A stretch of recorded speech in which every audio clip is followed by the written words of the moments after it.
है कि वो नहीं आएगा। अब तक नहीं आया है, पूरा पूरा चांस है वो नहीं आएगा। बादल हो रहे हैं, पूरा पूरा चांस है आज बारिश होगी।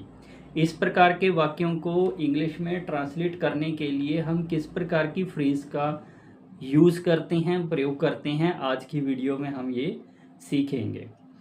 पूरा पूरा चांस है, यह एक तकिया कलाम है। इसको हिंदी में तकिया कलाम बोलते हैं। ऐसे छोटे छोटे जो वाक्य हम अपनी रोज़मर्रा की मीन्स डेली इंग्लिश या डेली स्पोकन लैंग्वेज में यूज़ करते हैं।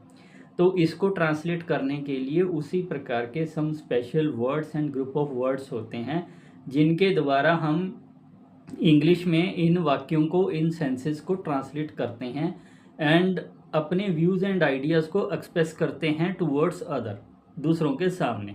तो इनको सीखने के लिए हमें ये जानना बहुत ज़रूरी है कि ये किस प्रकार के सेंटेंसेस होते हैं और किस प्रकार से इनको हमें इंग्लिश में ट्रांसलेट करना होता है।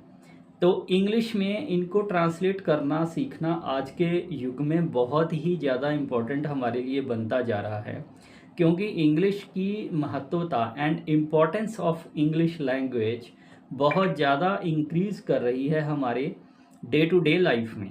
अगर आपको इंटरव्यूज़ क्लियर करने हो, प्रेजेंटेशंस देनी हो, वहाँ पे हम अपनी नेटिव लैंग्वेज में बोलते हुए भी इंग्लिश के इतने वर्ड्स को हम यूज़ कर जाते हैं कि हमें खुद को नहीं पता चलता। तो इसलिए आज इंग्लिश की इम्पोर्टेंस जो है वो बहुत ज़्यादा बढ़ चुकी है।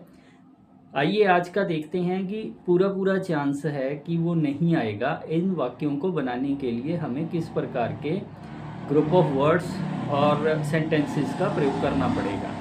पूरा पूरा चांस है वो नहीं आएगा। There's every chance that he will not come today. There's every chance, हम इस प्रकार के वाक्यों के लिए प्रयोग करते हैं। देयर्स एवरी चांस, वो अब तक नहीं आया, पूरा पूरा चांस है वो नहीं आएगा। इसके लिए हम देयर्स एवरी चांस का प्रयोग करते हैं। यह इंग्लिश में जिसको हम बोलते हैं कैथ फ्रेज है, जिसको हम हिंदी में तकिया कलाम कहते हैं। तो इसको बनाने के लिए हम यूज़ करते हैं there's every chance that it will rain today. बादल आ गए हैं और मौसम की भी भविष्यवाणी है कि आज बारिश होगी। There's every chance it will rain today. There's every chance he will come today. There's every chance that he will miss the bus today. तो आज वो बस क्यों मिस कर देगा? There's every chance that he will miss the